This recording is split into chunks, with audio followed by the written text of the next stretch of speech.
শ্রদ্ধার সঙ্গে স্মরণ করছি আমাদের হাজারো শহীদদের, যাদের রক্তের বিনিময়ে এক নতুন বাংলাদেশে 1 বছর পূর্তির পরে আমরা নতুন বাংলাদেশের স্বপ্নকে জারি রাখতে পেরেছি। একই সাথে আমাদের সকল আহত এবং এখনো যারা হাসপাতালের পেটে কাতরাচ্ছেন তাদের আরোগ্য কামনা করছি। গণঅভ্যুত্থানের 1 বছর পূর্তিতে বহুল আকাঙ্ক্ষিত জুলাই ঘোষণাপত্র পাঠ করা হয়েছে। আমরা সরকারের এই উদ্যোগকে সাধুবাদ জানাই। একই সাথে জুলাই ঘোষণাপত্র তার ভিতরগত বিষয়গুলো নিয়ে আমরা দীর্ঘ সময় পর্যালোচনা করেছি এবং কিছু বিষয় তা যদি জুলাই ঘোষণাপত্রের মধ্যে উল্লেখ থাকতো তাহলে এই ঘোষণাপত্র আরো পরিপূর্ণ হতে বলে আমাদের মনে হয়। সে বিষয়গুলোই আমরা আপনাদের কাছে এখন উপস্থাপন করব। আমরা গত বছর বৈষম্যবিরোধী ছাত্র আন্দোলনের উদ্যোগে জাতীয় শহীদ মিনারে একত্রিত হয়েছিলাম এবং সেখানে জুলাই ঘোষণাপত্রের বিষয়ে ছাত্র জনতার পক্ষ থেকে দাবি জানানো হয়েছিল। সরকার সময় চেয়েছিলেন, একটা দীর্ঘ সময় অতিবাহিত হওয়ার পরেও দীর্ঘদিন আমাদেরকে অপেক্ষা করতে হয়েছে। সে অপেক্ষার অবশেষে অবসান ঘটেছে গতকাল। আমরা জুলাইয়ের যে ঘোষণাপত্র পেয়েছি তাতে জুলাইয়ের সকল শহীদদের জাতীয় বীর হিসেবে স্বীকৃতি প্রদান করা হয়েছে। জুলাইয়ের সকল আন্দোলনকারী, শহীদ পরিবার, আহত সকলকে আইনি সুরক্ষা দেওয়ার কথা প্রতিশ্রুতি ব্যক্ত করা হয়েছে। এই ঘোষণাপত্রের মধ্য দিয়ে রাজনৈতিক দলগুলোর তরফে আবারও প্রতিশ্রুতি ব্যক্ত করা হয়েছে যে বাংলাদেশ একটি বৈষম্যহীন, দুর্নীতিমুক্ত, ফেসিবাদ মুক্ত একটি রাষ্ট্র কাঠামো আমরা পাব। এবং একই সাথে এই ঘোষণাপত্রের আরো পরিপূর্ণতার জন্য আমরা দীর্ঘ সময় ধরে সরকারের কাছে যে দাবিগুলো জানিয়ে এসেছিলাম তার কিছু বিষয় এখানে অনুপস্থিত থেকে গেছে। আমরা যদি একেবারে শুরুর সময়টাতে খেয়াল করি,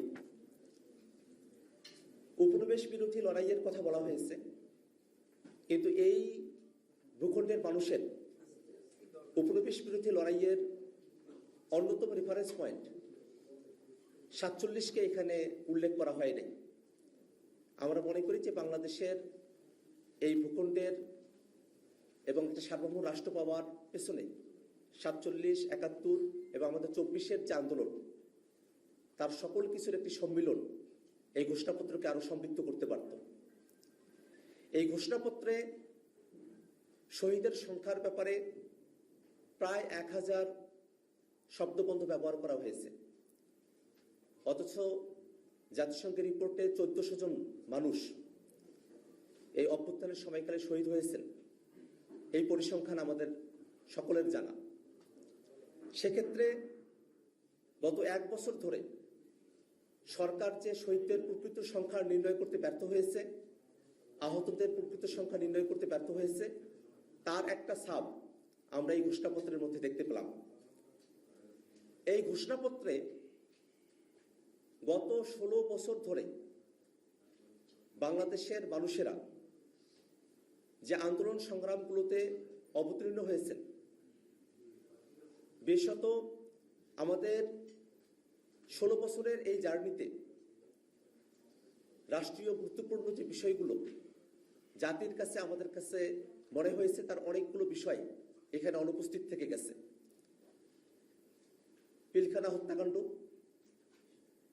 শাপলা গণহত্যা, জুডিশিয়াল কিলিং, ভ্যাট বিরোধী আন্দোলন, 2018 সালের কোটা সংস্কার আন্দোলন এবং নিরাপদ সড়ক আন্দোলন, আবরার ফাহাদের হত্যার বিরুদ্ধে আগ্রাসন বিরোধী আন্দোলন, মোদী বিরোধী আন্দোলনের কথা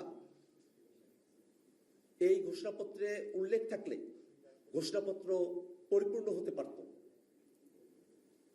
আমরা মনে করি যে গত 16 বছর ধরে বাংলাদেশের মানুষেরা আরো অসংখ্য আন্দোলন সংগ্রাম করেছেন, কিন্তু ইতিহাসের এই পরতে যে ঘটনাগুলো আমাদের জাতীয় জীবনে দীর্ঘমেয়াদী ছাপ রেখে গেছে, সেই ঘটনাগুলোর উল্লেখ করা আমাদের জাতির জন্য গর্বের বিষয় হতে পারত। একই সাথে আমরা ঘোষণাপত্রের মধ্য দিয়ে আমাদের সংগ্রামগুলোর আরো ঐতিহাসিক স্বীকৃতি সুনির্দিষ্টভাবে অর্জন করতে সক্ষম হতাম। সব থেকে গুরুত্বপূর্ণ যে বিষয়টা আমাদের কাছে মনে হয়েছে, এই ঘোষণাপত্রের 25 এবং 27 নম্বর পয়েন্টে আয়োজিতব্য নির্বাচনের মধ্য দিয়ে নির্বাচিত সরকারের সংস্কারকৃত সংবিধানে তফসিলে এই ঘোষণাপত্রকে উল্লেখ করার কথা বলা হয়েছে। আমরা জাতীয় নাগরিক পার্টি এনসিপি দীর্ঘ সময় ধরে বাংলাদেশে একটি নতুন সংবিধানের দাবি জানিয়ে আসছি। সে লক্ষ্যে গণপরিষদ নির্বাচনের মধ্য দিয়ে নতুন সংবিধান পুনর্লিখনের দাবি আমরা সরকারের কাছে করে এসেছি। ঐক্যমত্য কমিশনে রাজনৈতিক দলগুলোর মধ্যে সংস্কারের বিভিন্ন বিষয়বস্তুতে ঐক্যমত্য তৈরি হয়েছে, কিন্তু এখনো পর্যন্ত সেখানে বাস্তবায়নের পথ কি হবে তা নিয়ে আলোচনা করা হয়নি। সেক্ষেত্রে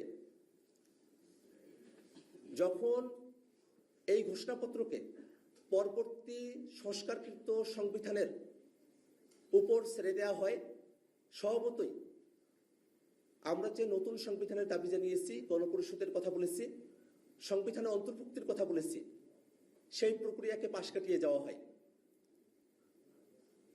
আমরা এখনো দাবি জানাই যে বাংলাদেশে যে নতুন রাজনৈতিক জনগোষ্ঠীর আবির্ভাব ঘটেছে, তাদের অভিপ্রায়কে ধারণ করতে একটি নতুন সংবিধানই আমাদের জন্য সমাধান। এবং সেই নতুন সংবিধানে প্রস্তাবনার মধ্যেই জুলাইয়ের ঘোষণাপত্রকে অন্তর্ভুক্ত করার দাবি আমরা জানাই। একই সাথে ঐক্যমত্য কমিশনে জুলাই সনদ কার্যকরের পন্থা হিসেবে রাজনৈতিক দলগুলোর সঙ্গে আলোচনার কথা বলা হয়েছে। আমরা দেশবাসীর কাছে এর পূর্বেই খোলাসা করে বলতে চাই যে জুলাই সনদে যে সংস্কারগুলোর বিষয়ে রাজনৈতিক দলগুলোর ঐক্যমত্য তৈরি হয়েছে এবং কমিশন সিদ্ধান্ত গ্রহণ করেছে, সেই সব সংস্কারের বিষয়বস্তুকে অন্তর্বর্তীকালীন সরকারের সময়কাল থেকেই বাস্তবায়ন করতে হবে। লিগ্যাল ফ্রেমওয়ার্ক অর্ডার এলএফও করে এটাকে কার্যকর করতে হবে এবং এই জুলাই সনদ এবং ঘোষণাপত্রের কার্যকারিতার ভিত্তিতেই সামনের নির্বাচন অনুষ্ঠিত হতে হবে। প্রিয় সাংবাদিক বন্ধুগণ, আমরা দীর্ঘ সময় ধরে বাংলাদেশের মানুষেরা গুম, খুন, আয়নাঘরের নির্যাতন, অত্যাচার, বিচার বহির্ভূত হত্যাকাণ্ড, দুর্নীতি, অপশাসন, ফেসিবাদের যাতা বলে আমরা পিষ্ট হয়েছি। সেই নতুন বাংলাদেশকে আমরা নতুন করে গড়তে বাংলাদেশের সকল রাজনৈতিক শক্তিকে, বাংলাদেশের মানুষেরা যে আকাঙ্ক্ষার ভিত্তিতে 24-এর গণঅভ্যুত্থানে সামিল হয়েছিলেন, একজন রিক্সা চালক, একজন শ্রমিক মজুর, একজন কিশোর, তরুণ, শিশু, নারী, তাদের সকলের মনের যে চাওয়া, সেই বাংলাদেশ প্রতিষ্ঠা করতে হলে আমাদেরকে আমাদের সংগ্রাম জারি রাখতে হবে। একই সাথে গতকাল মাননীয় প্রধান উপদেষ্টা জাতির উদ্দেশ্যে ভাষণ দিয়েছেন। ফেব্রুয়ারিতে নির্বাচনের সময়সীমার কথা উল্লেখ করেছেন। আমরা মনে করি এবং পূর্বেও আমরা বারবার ব্যক্ত করেছি যে ডিসেম্বর থেকে জুনের মধ্যে সরকার যে সময়সীমার মধ্যে নির্বাচন আয়োজন করতে চায় তাতে আমাদের আপত্তির কোনো জায়গা নেই, কিন্তু নির্বাচন আয়োজনের পূর্বে সরকারের অবশ্য পালনীয় কিছু কর্তব্যের জায়গা রয়েছে। এ সরকার গণহত্যাকারীদের বিচার করা এবং রাষ্ট্র কাঠামোর গুণগত পরিবর্তনের জন্য সংস্কারের ম্যান্ডেট নিয়ে সরকারের যাত্রা শুরু হয়েছে। অতএব নির্বাচনের পূর্বে বিচারকে দৃশ্যমান করা এবং সংস্কারকে বাস্তবায়ন করা এ সরকারের অবশ্য কর্তব্য। একই সাথে নির্বাচনের পূর্বেই মাঠ প্রশাসনের নিরপেক্ষতা নিশ্চিত করা এবং লেভেল প্লেইং ফিল্ড নিশ্চিত করা অবশ্যই সরকারকে আমাদের কাছে প্রতিশ্রুতি ব্যক্ত করতে হবে এবং নির্বাচনের পূর্বেই সংস্কার বিচারকে দৃশ্যমান করা, মাঠ প্রশাসনের নিরপেক্ষতা নিশ্চিত করা, লেভেল প্লেইং ফিল্ড নিশ্চিত করার নিশ্চয়তা আমাদেরকে দিতে হবে। সাংবাদিক বন্ধুগণ, আমরা এই জুলাই ঘোষণাপত্রে যে প্রতিশ্রুতিগুলো ব্যক্ত করেছি সেগুলো যেন বাংলাদেশে অবশ্যই বাস্তবায়িত হয়, সেই শপথ যেন বাংলাদেশের সকল রাজনৈতিক দল এবং বাংলাদেশের সকল মানুষের পক্ষ থেকে বারংবার বিবৃত হতে থাকে।